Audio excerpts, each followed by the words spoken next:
도쿄의 한복판, 낮에도 어둡게 보이는 좁은 골목에서 낮은 굉음이 울려 퍼진다. 검은색 버스, 창문엔 군국주의 깃발, 스피커에선 낯선 군가가 흘러나온다. 버스 위로는 글자가 큼지막하게 적혀있다. 대한민국은 저기다. 버스가 지나간 자리엔 침묵이 흐른다. 길거리의 사람들은 고개를 돌리거나 걸음을 재촉한다. 어떤 이는 휴대폰을 꺼내 동영상을 찍지만 대부분은 모른 척한다. 이것은 일상이 되어버린 풍경이다. 누군가 묻는다. 이들이 원하는 건 뭘까? 왜 아직도 한국을 향해 이렇게 소리 지르는 걸까? 이 질문에 답하기 위해서는 시간을 거슬러 올라가야 한다. 150년 전 메이지 유신의 함성이 울려 퍼지던 그 시대로. 그 일장. 천황의 이름 아래. 19세기 말 메이지 시대의 일본은 서양 열강을 따라잡기 위해 광기에 가까운 변화를 시작했다. 봉건제를 버리고 근대국가로의 전환을 꾀했지만 그 과정에서 그들이 선택한 것은 극단적인 국가주의였다. 그들의 중심엔 천황이 있었다. 천황은 단순한 정치적 상징이 아니었다. 그들은 천황을 현인신, 즉 살아있는 신으로 섬겼고 그 이름으로 조선을 향해 총검을 들이밀었다. 조선은 미개하다. 우리가 문명을 전해줄 것이다. 이 말은 총칼의 언어였다. 후쿠자와 유키치 같은 계몽사상가조차 타라이꾸를 외치며 아시아를 버리고 서구를 지향해야 한다고 주장했다. 조선과 중국은 야만이고 일본만이 문명이라는 오만한 논리였다. 1894년 청일전쟁, 1904년 러일전쟁. 승리는 그들의 자신감을 하늘 높이 치솟게 했다. 조선은 보호국이 되었고 1910년 마침내 병합되었다. 그날 조선의 거리엔 눈물이 흘렀지만 일본의 거리엔 만세가 울려 퍼졌다. 식민통치는 단순한 수탈이 아니었다. 그것은 조선인의 영혼을 뜯어고치려는 시도였다. 창씨개명, 신사참배, 징용과 정신대. 조선어는 금지되고 일본어가 강요되었다. 조선의 문화는 미개한 것으로 치부되었고 일본의 문화가 문명으로 강요되었다. 이 시기 일본 사회에 뿌리내린 것은 단순한 우월감이 아니었다. 그것은 조선을 지배하는 것이 선행이라는 뒤틀린 정당화 논리였다. 우리가 그들을 문명화시켜주고 있다는 믿음은 죄책감을 지우는 마법의 주문이었다. 그 2장. 패전 그리고 왜곡. 1945년 여름 원자폭탄 2발이 일본 땅을 찢어놓았다. 히로시마와 나가사키의 참상은 말로 표현할 수 없을 정도였다. 패배는 분명했다. 천황의 항복선언이 라디오를 통해 흘러나왔을 때 일본인들은 절망에 빠졌다. 그러나 일본 사회는 이상한 방식으로 그 패배를 기억하기 시작했다. 전쟁의 기억이 재구성되는 과정에서 가해자로서의 기억은 점점 희미해졌고 피해자로서의 기억이 전면에 나서기 시작했다. 우리는 전쟁의 피해자다. 원폭의 희생자다. 히로시마와 나가사키의 비극은 분명 실제했고 그 고통은 진실이었다. 하지만 문제는 이 피해자 의식이 가해자로서의 책임을 지우는 도구로 사용되었다는 점이다. 아시아에서 일본군이 저지른 난징대 학살, 위안부 강제동원, 731부대의 생체실험, 강제징용의 참상. 이 모든 기억들이 서서히 지워지거나 축소되기 시작했다. 대신 일본인들의 기억 속에는 우리도 전쟁의 희생자였다는 서사가 자리 잡았다. 이는 우연이 아니었다. 냉전 체제 하에서 미국은 일본을 공산주의에 맞서는 동맹국으로 필요로 했다. 전범들에 대한 처벌은 미온적이었고 전쟁 책임에 대한 철저한 청산은 이루어지지 않았다. 독일과는 대조적인 모습이었다. 가해자가 아니라 피해자. 이 말은 일본 극우가 살아날 수 있는 토양이 되었다.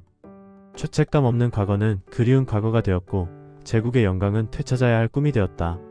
그 3장. 교과서 속 거짓말. 1980년대 아이들이 펼친 교과서에는 낯선 단어가 적혀 있었다. 침략 대신 진출. 마치 군대가 평화로운 행군을 나간 것처럼 일본의 전쟁은 아름답게 포장됐다. 중국 대륙에 진출했다. 동남아시아로 진출했다. 침략이 진출로, 점령이 해방으로, 수탈이 근대화로 바뀌었다. 위안부는 매춘부가 되었고 강제징용은 노동력 동원이 되었다. 이는 단순한 용어의 변화가 아니었다. 그것은 역사인식의 근본적 변화였다. 새로운 세대는 일본이 무엇을 했는지 알지 못한 채 자라났다. 그들에게 조선은 일본이 근대화시켜준 은혜로운 기억이 되었다. 1982년 일본의 교과서 왜곡 문제가 국제적으로 이슈가 되었을 때도 일본 사회의 반응은 차가웠다. 외국이 우리 교육에 간섭하는 것은 내정 간섭이다라는 논리로 비판을 일축했다. 그런 교과서를 본 한 한국 학자는 이렇게 말했다. 그들은 아직도 제국의 꿈에서 깨어나지 못했다. 더 심각한 것은 이런 교육을 받은 세대가 성장해서 사회의 주류가 되었다는 점이다. 그들에게 한국의 역사인식은 이해할 수 없는 것이었고 한국의 요구는 부당한 것으로 여겨졌다. 사장. 거리의 외침. 2000년대 일본의 한 광장. 사람들이 모여들고 누군가는 확성기를 들고 외친다. 제일 한국인은 일본의 특권층이다. 한국인은 일본에서 나가라. 그날의 구호는 분노였고 그 분노는 사실이 아닌 환상 위에 세워진 것이었다. 경제가 무너지고 미래가 보이지 않을 때 일부 일본인들은 그 불안을 한국인에게 쏟아부었다. 1990년대 이후 일본 경제의 장기 침체는 잃어버린 30년이라고 불린다. 버블 경제의 붕괴, 고령화, 청년 실업. 한때 세계 2위의 경제대국이었던 일본의 자존심은 바닥으로 추락했다. 그런데 바로 그때 한국은 급속도로 성장하고 있었다. K-POP, K-드라마, 한국 영화의 세계적 성공. 삼성, LG 같은 한국 기업들이 일본 기업들을 채치고 세계 시장을 점령해 나갔다. 한때 자신들이 근대화시켜줬다고 믿었던 나라가 이제 자신들을 앞지르기 시작한 것이다. 이 현실은 일부 일본인들에게는 참을 수 없는 굴욕이었다. 그들의 세계관으로는 설명할 수 없는 현상이었다. 그래서 그들은 다른 설명을 찾기 시작했다. 한국은 일본을 베껴서 성공한 것이다. 한국의 성공은 거품이다. 제일 한국인들이 일본의 기술을 빼돌렸다. 인터넷은 그들의 무기를 더 날카롭게 만들었다. 댓글, 영상, SNS. 혐오는 전염병처럼 퍼져나갔다. ECH2 채널 같은 익명 게시판에서는 한국에 대한 온갖 거짓 정보와 혐오 표현들이 쏟아져 나왔다. 제일 특권이라는 말도 이때 만들어졌다. 제일 한국인들이 특별한 혜택을 받고 있다는 음모론이었다. 하지만 현실은 정반대였다. 제일 한국인들은 여전히 차별받는 소수자였고 일본 사회에서 완전한 시민권을 얻지 못한 채 살아가고 있었다. 5장. 권력의 그림자. 문제는 그들이 단순한 거리의 소음에 그치지 않았다는 것이다. 극우의 사상은 정치권 깊숙이 스며들었다. 총리였던 아베 신조는 야스쿠니 신사를 찾았고 일본회의라는 단체는 헌법 개정을 외쳤다. 일본회의는 1997년 설립된 일본 최대의 우익단체다. 이들의 목표는 명확했다. 전후 체제의 청산, 메이지 헌법으로의 회귀, 천황제의 부활. 그리고 이들은 일본 정치계에 막대한 영향력을 행사했다. 아베 신조를 비롯해 많은 자민당 정치인들이 이 단체와 연결되어 있었다. 아베 신조 정권 2006-2007, 2012-2020은 이런 극우적 역사관을 정책으로 구현했다. 집단자위권 행사용인 평화헌법 개정 시도, 야스쿠니 신사 참배. 그리고 무엇보다도 위안부와 강제징용 문제에 대한 완강한 부정이었다. 위안부는 강제로 끌려간 것이 아니다. 징용은 합법적인 노동이었다. 이런 주장들은 더 이상 극우 단체의 전유물이 아니었다. 그것은 일본 정부의 공식 입장이 되었다. 2015년 한일 위안부 합의는 이런 맥락에서 나온 것이었다. 일본은 최종적이고 불가역적 해결을 요구했다. 피해자들의 진정한 사죄보다는 문제를 매장하는 것이 목적이었다. 그들의 목표는 분명했다. 전쟁을 부정하고 제국의 과거를 되살리는 것. 그리고 그 과정에서 한국은 늘 방해자로 불렸다. 한국이 과거에만 매달린다. 한국이 미래 지향적 관계를 거부한다는 식으로 말이다. 6장.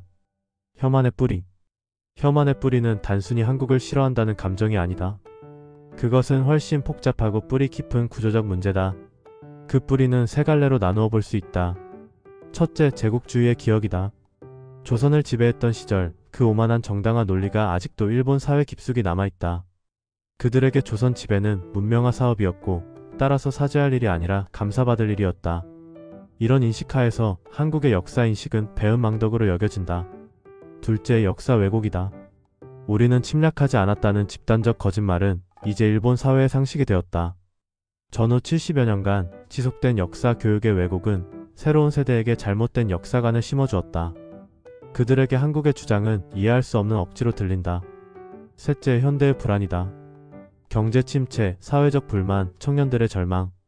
일본 사회가 안고 있는 구조적 문제들에 대한 불안과 분노가 한국으로 향하고 있다. 그 불안을 쏟아낼 가장 쉬운 대상이 한국이었다. 한국의 성공은 일본의 실패를 더욱 도드라지게 만들었고 이는 더 큰 분노로 이어졌다. 이 세 가지 요소가 결합되면서 혐한은 단순한 감정을 넘어 하나의 이데올로기가 되었다. 그것은 일본인들에게 심리적 위안을 주는 마약 같은 것이었다.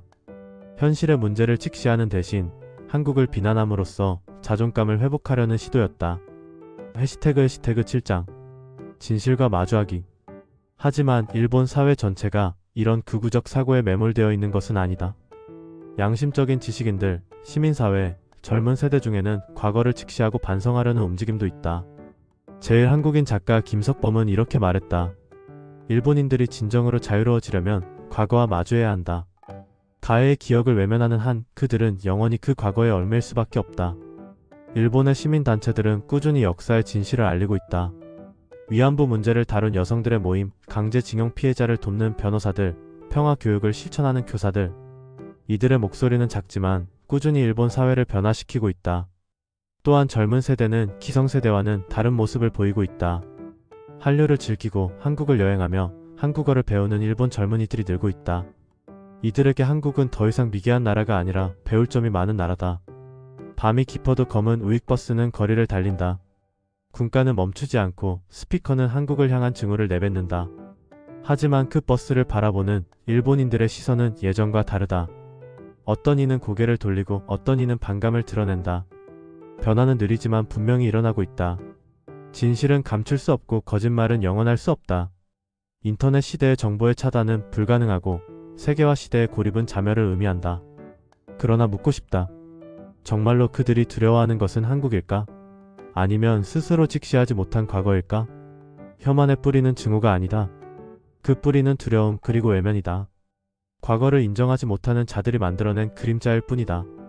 그 그림자에서 벗어날 때 일본은 비로소 진정한 평화를 찾을 수 있을 것이다. 역사는 과거의 것이 아니다. 그것은 현재를 규정하고 미래를 결정한다. 일본이 선택해야 할 것은 명확하다. 과거와 화해하고 미래로 나아갈 것인가?